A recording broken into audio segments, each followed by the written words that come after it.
Welcome to mister competitive for easy learning.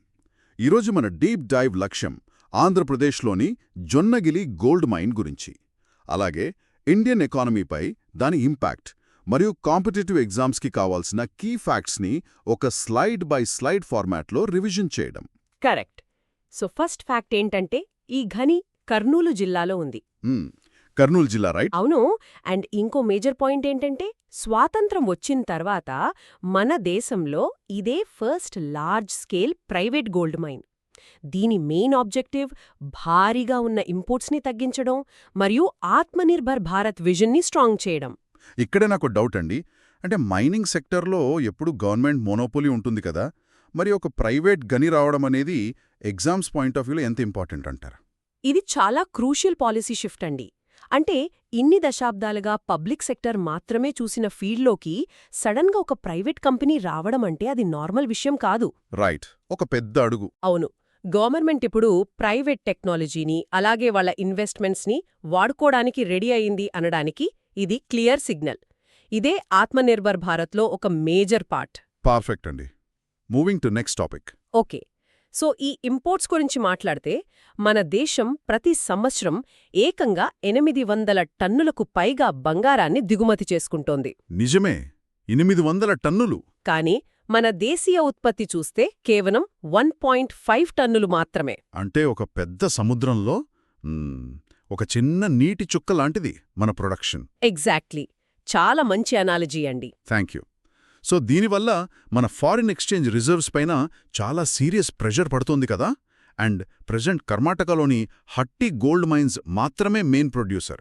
And మన చారిత్రక KGF 2000లోనే close అయిపోయింది. అవును. ఇక్కడ ఎగ్జామ్ యాంగిల్లో మనం ఫారెక్స్ రిజర్వ్స్ గురించి మాట్లాడుకోవాలి.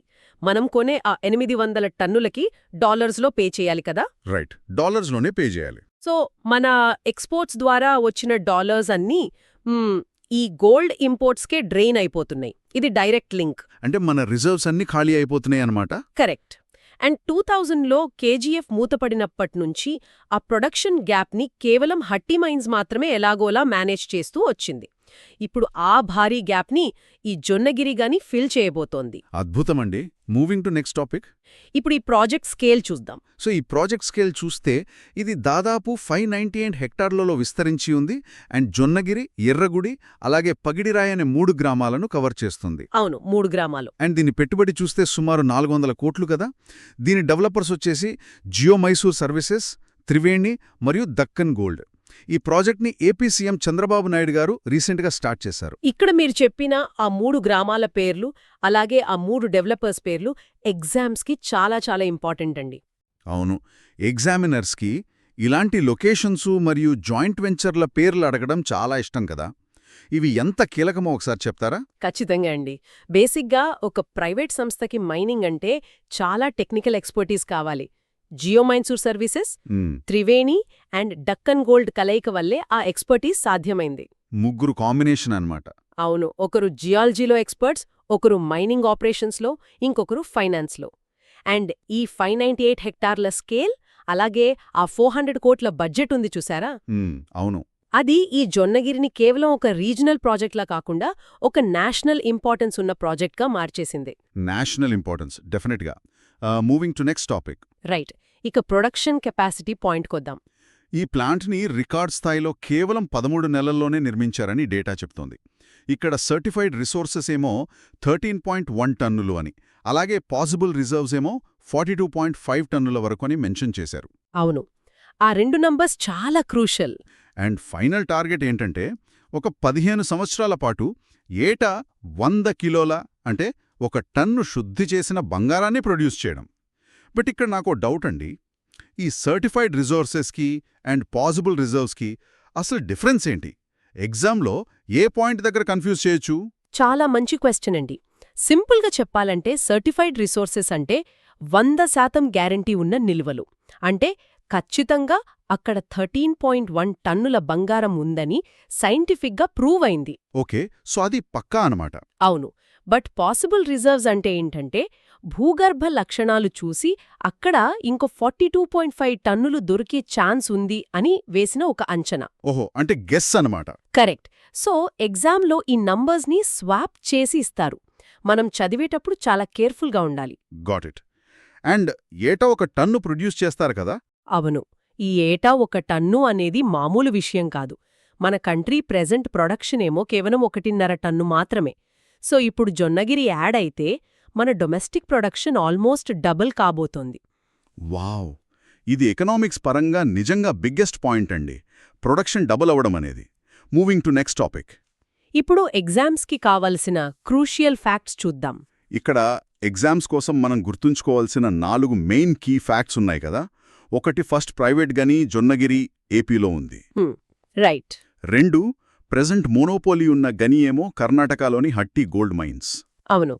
3, హిస్టారికల్ బ్యాక్గ్రౌండ్ చూస్తే కోలార్ గోల్డ్ ఫీల్డ్స్ 2000లో మూతపడ్డాయి. కరెక్ట్. అండ్ 4, ఎకనామిక్ రేషనల్ ఏంటంటే ఫారెక్స్ రిజర్వ్స్ని ఆదా చేయడం. ఈ 4 పాయింట్స్ ఒక ఎగ్జామినర్కి ఒక పర్ఫెక్ట్ మ్యాచ్ ద ఫాలోయింగ్ లేదా స్టేట్మెంట్ బేస్డ్ క్వశ్చన్స్ తయారు చేయడానికి ఎలా యూజ్ అవుతాయి అంటారు? భలే అడిగారు. సో ఈ 4 పాయింట్స్ కలిపి కన్ఫ్యూజ్ చేయటం చాలా easy. For example, match the ఫాలోయింగ్లో స్టేట్స్ పేర్లు తారుమారు చేస్తారు. హట్టి ఏపీ అని, జొన్నగిరి కర్ణాటక అని ఇస్తారు. అరెరే, అలా కన్ఫ్యూజ్ చేస్తారనమాట. అవును. లేదా స్టేట్మెంట్స్లో కోలార్ గనులు ఇంకా పనిచేస్తున్నాయి అనిస్తారు. లేదా అసలు జొన్నగిరి అనేది ఒక పబ్లిక్ సెక్టర్ ప్రభుత్వ గని అనిస్తారు. చాలా ట్రిక్కీ కదా. ఎగ్జాక్ట్లీ. ఇలా ఫ్యాక్ట్స్ని ట్విస్ట్ చేసి స్టూడెంట్స్ని టెస్ట్ చేస్తారు. అందుకే ఈ స్లైడ్ మన డీప్ డైవ్కి అలాగే రివిజన్కి ఒక సారాంశం లాంటిది అని చెప్పొచ్చు. నిజమే. ఇవి చాలా క్రిస్ప్గా మైండ్లో ఉండాలి. Moving to next topic. ఇక ఆఖరి టాపిక్ ఈ టెక్నాలజీ గురించి. అవును. ఇక ప్రాసెస్ విషయానికొస్తే రాతి నుంచి డోరే గోల్డ్ బార్ల వరకు ఒక 5 స్టెప్స్ ప్రాసెస్ ఇచ్చారు కదా. ఫస్ట్ డ్రిల్లింగ్ మరియు బ్లాస్టింగ్తో మైనింగ్ చేస్తారు. అవును, దాన్ని తవ్వి తీస్తారు. తర్వాత క్రషింగ్ చేసి బండరాళ్లను చక్కటి పౌడర్లా మారుస్తారు కదా. అండ్ థర్డ్ స్టెప్లో గ్రావిటీ అండ్ కార్బన్ లీచ్ విధానం ద్వారా వేరు చేయడం జరుగుతుంది. ఫోర్త్ స్టెప్లో ఎలక్ట్రోవినింగ్తో రికవరీ చేసి లాస్ట్లో స్మెల్టింగ్ చేసి డోరే బార్స్ చేస్తారు. కరెక్ట్. పర్ఫెక్ట్. 5 స్టెప్స్. ఇది వింటుంటే నాకు మనం ఇంట్లో వంట చేసే ప్రాసెస్ గుర్తొచ్చిందండి. లైక్ పదార్థాలు తెచ్చి పొడి చేసి వడకట్టి ఫైనల్ డిష్ చేయడం లాగా ఉంది మంచి పోలిక చెప్పారు. చాలా సింపుల్గా అర్థమవుతుంది అలా అనుకుంటే కదా. బట్ సైన్స్ అండ్ టెక్నాలజీ విభాగంలో క్వశ్చన్స్ అడిగితే ఇందులో మనం గుర్తుపెట్టుకోవాల్సిన మెయిన్ కీవర్డ్స్ ఏంటి అంటారు? ఇక్కడ సైన్స్ బ్యాక్గ్రౌండ్ లేని స్టూడెంట్స్ కన్ఫ్యూజ్ అయ్యేది 2 వర్డ్స్ దగ్గరే. ఒకటి కార్బన్ లీచ్, అలాగే 2 ఎలక్ట్రో విన్నింగ్. అవును, ఆ 2 వర్డ్స్ కొంచెం జార్గన్లా ఉన్నాయి. వాటిని సింపుల్గా చెప్తారా? ష్యూర్. సో ఆ రాతి పొడిలో సైనైడ్ కలిపినప్పుడు ఆ లిక్విడ్లో బంగారం కరుగుతుంది కదా, దాన్ని లాక్కోడానికి స్పాంజ్ లాగా కార్బన్ని వాడతారు. ఈ కార్బన్ ఆ బంగారాన్ని పీల్చుకుంటుంది. దాన్నే కార్బనిన్ లీచ్ అంటారు. ఓహో, అంటే కార్బన్ని ఒక స్పాంజ్లా వాడతారన్నమాట. ఇంట్రెస్టింగ్. అవును. ఇక ఆ కార్బన్లో ఉన్న బంగారాన్ని బయటకు తీయడానికి కరెంటుని వాడతారు. అంటే ఎలక్ట్రిసిటీని పాస్ చేసి బంగారు కణాలను విడదీస్తారు. దాన్నే ఎలక్ట్రోవిన్నింగ్ అంటారు. చాలా క్లియర్గా అర్థమైంది. బట్ ఈ డోరే గోల్డ్ బార్స్ అంటే అదేమన్నా ప్యూర్ గోల్డేనా? లేదండి, అదే స్టూడెంట్స్ చేసే పెద్ద తప్పు. డోరే గోల్డ్ బార్స్ అంటే అది 100% స్వచ్ఛమైన బంగారం కాదు. అందులో వెండి, ఇతర లోహాలు కూడా కలిసి ఉంటాయి. ఓకే, అంటే దాన్ని మళ్ళీ ప్యూరిఫై చేయాలా? ఎగ్జాక్ట్లీ.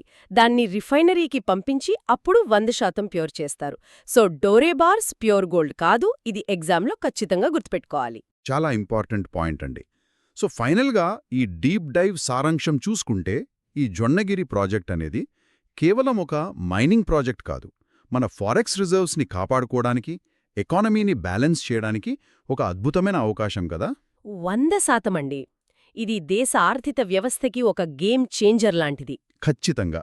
అండ్ నాకొక థాట్ వస్తోంది. చెప్పండి. 2000లో కేజీఎఫ్ని అది లాభదాయకం కాదు, ఖర్చు ఎక్కువైపోతుందని మూసివేశారు కదా. అవును, అప్పట్లో టెక్నాలజీ అలా ఉండేది. మరిప్పుడు జొన్నగిరిలో వాడుతున్న ఈ కార్బన్ లీచ్ లాంటి ఆధునిక సాంకేతికతలను వాడితే ఆ పాత గనులకు అంటే కేజీఎఫ్ లాంటి వాటికి మళ్లీ ప్రాణం పోసే అవకాశం ఉందంటారా? వావ్, ఇది నిజంగా ఎక్సలెంట్ క్వశ్చన్ అండి. అప్పటి పాత మట్టి కుప్పల్లోంచి కూడా ఈ టెక్నాలజీ వాడి ఇంకా బంగారాన్ని ఎక్స్ట్రాక్ట్ చేయొచ్చు అని రీసెర్చ్ చెప్తోంది. రైట్. సో ఈ టెక్నాలజీ వల్ల పాత ఎకనామిక్ ప్రాబ్లమ్స్ కూడా సాల్వ్ అయ్యే ఛాన్స్ ఉంది.